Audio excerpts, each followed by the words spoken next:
So what is a spreadsheet? First of all, a spreadsheet is a file made of rows and columns that help sort data, arrange data easily, calculate numerical data of all types and descriptions.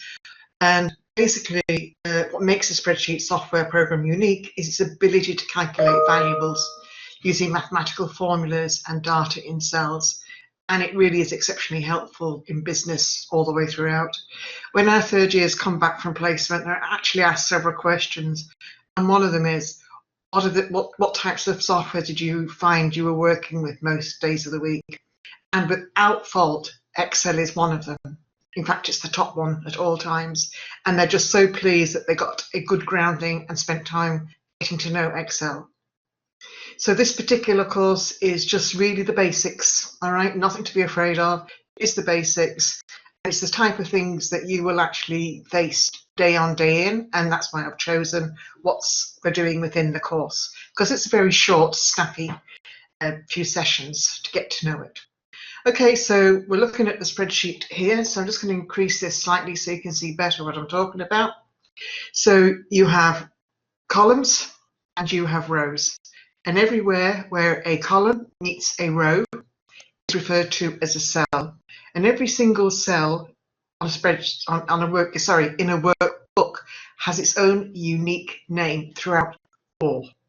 It is referred to as a workbook as opposed to a document as it is in Word. And where in Word you have pages, in an Excel workbook you have sheets. You can have as many sheets as you like. The sheets are down here.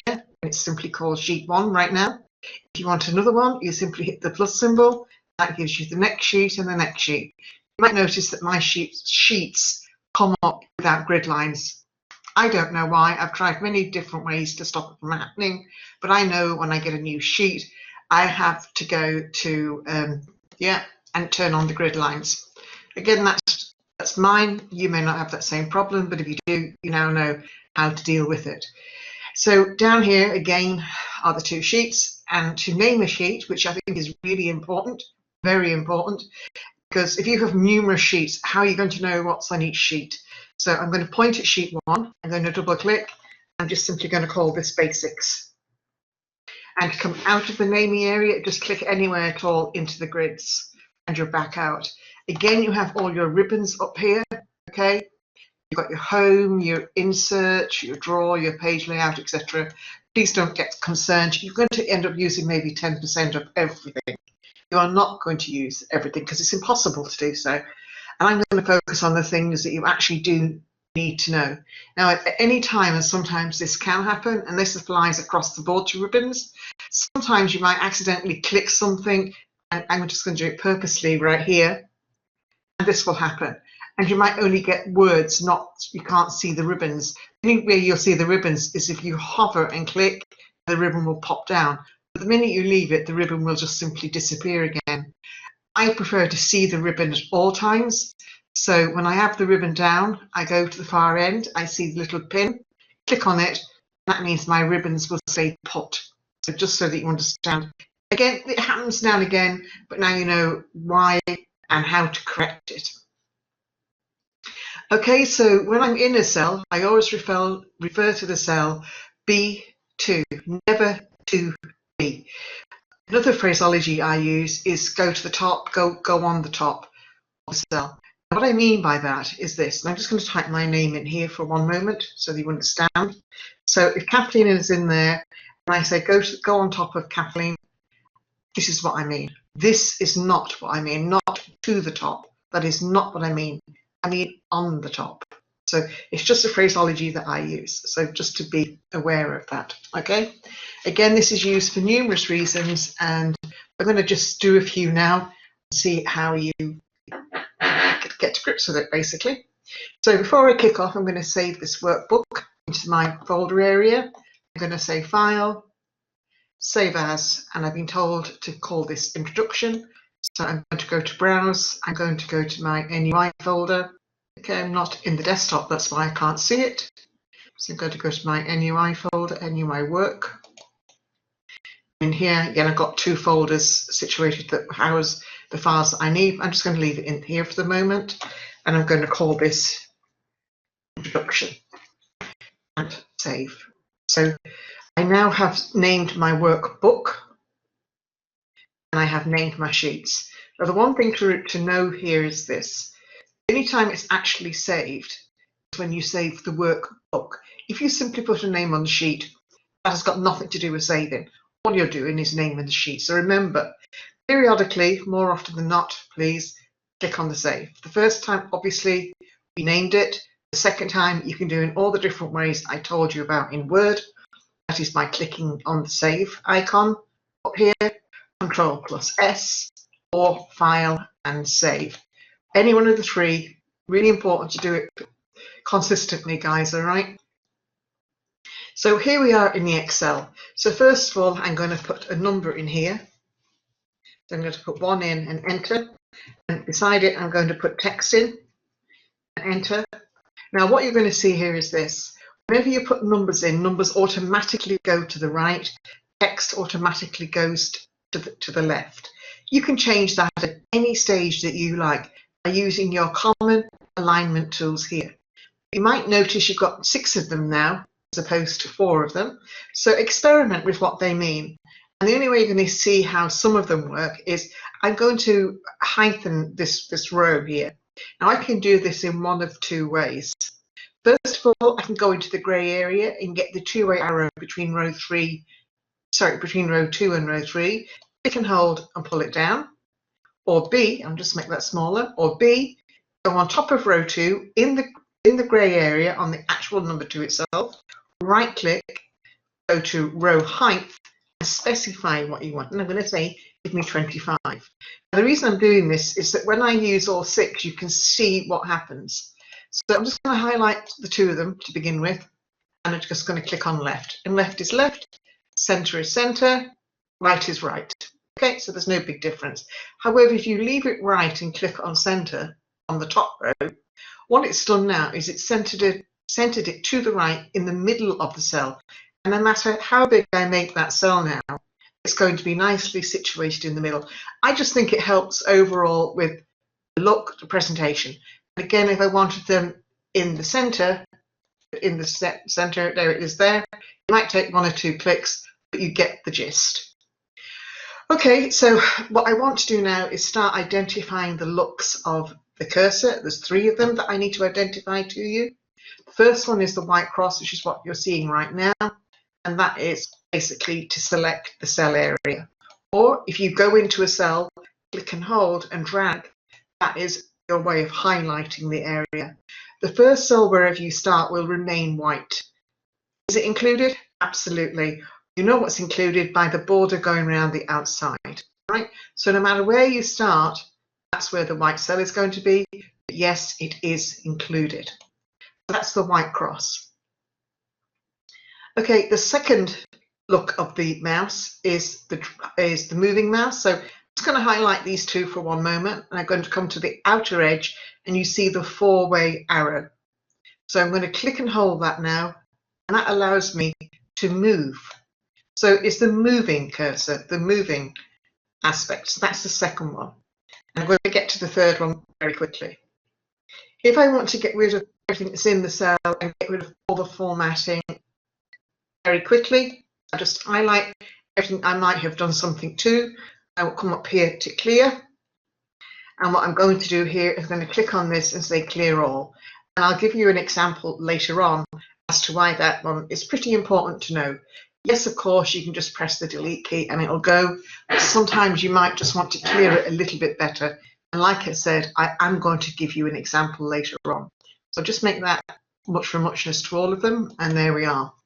So I'm going to start doing some different bits and pieces here. So in here, I'm going to type in Jan, which is abbreviated for the word January, and enter. Go back on top of it. Now this is the third look of the mouse, the cursor, and that is the black cross. And the only place you'll get that is in the bottom right-hand area of the active cell. And when you move your mouse on top of that little box, it'll change to a black arrow. That black arrow is now your copy arrow. If I click and hold and bring that over, you can see it's done that. Very intuitively, it's gone from January, February, March, etc. Brilliant. Not only can you do it horizontally, but you can do it vertically.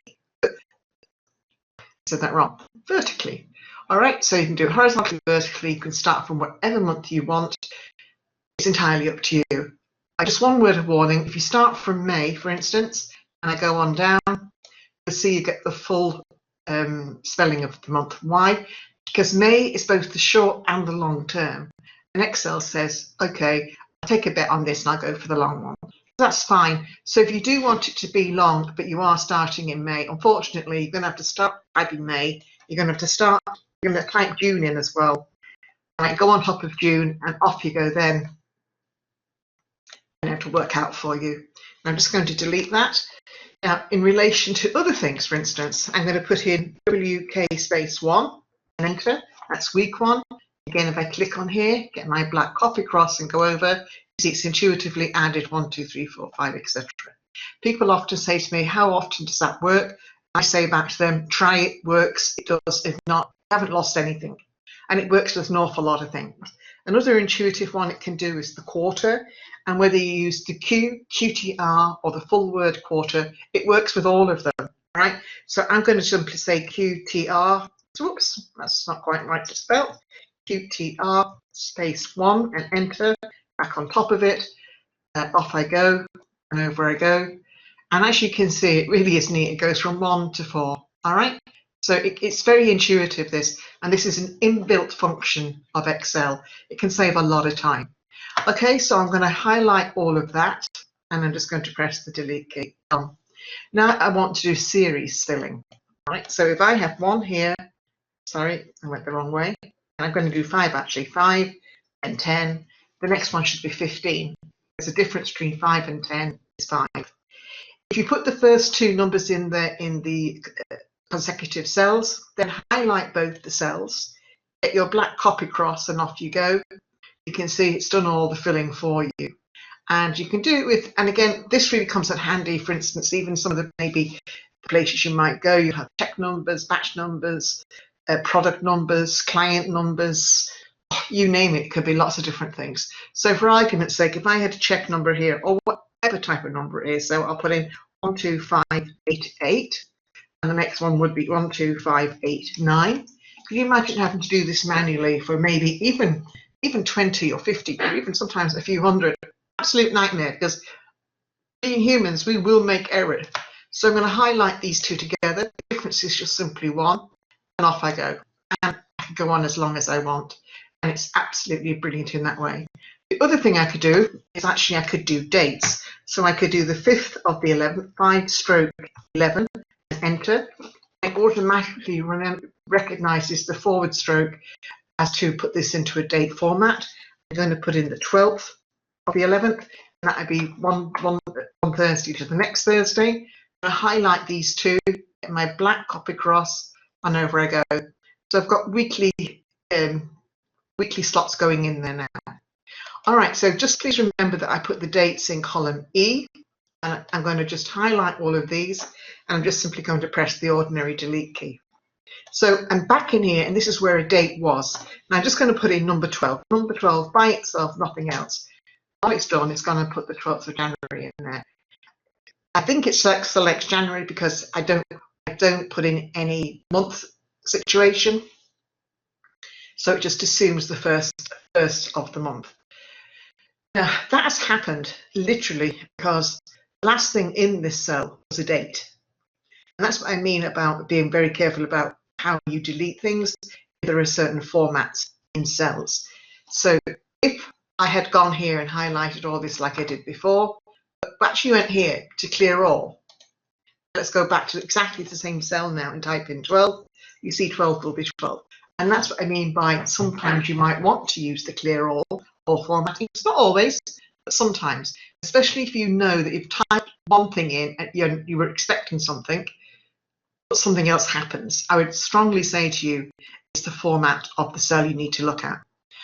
Also, just in case your keyboards still think they're in the United States, sometimes the dates in the States, not sometimes, always in the States, it's the month and then the day.